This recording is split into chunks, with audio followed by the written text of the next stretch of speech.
नमस्कार, मी आपला आबा. दिवाळी जवळ आली.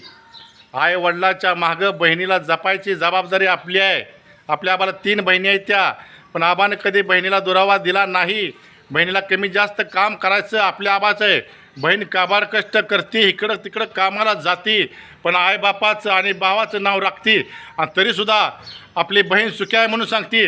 आणि ती कसं सांगितलं आहे ती बघा. बहिणी कसं सुखी आहे बघा.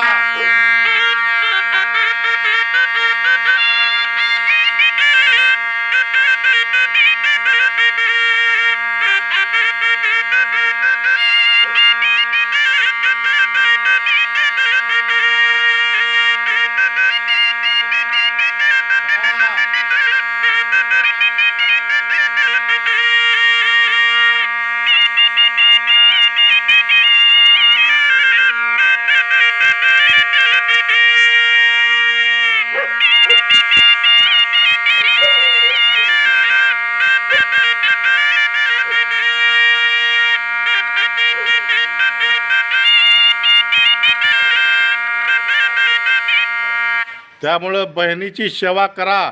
बहिणीला दिवाळीला कमी जास्त करायची आपली जबाबदारी आहे. बहिणीनं आपलं नाक मोठं केलं आहे, त्यामुळं बहिणीला इसरायचं नाही.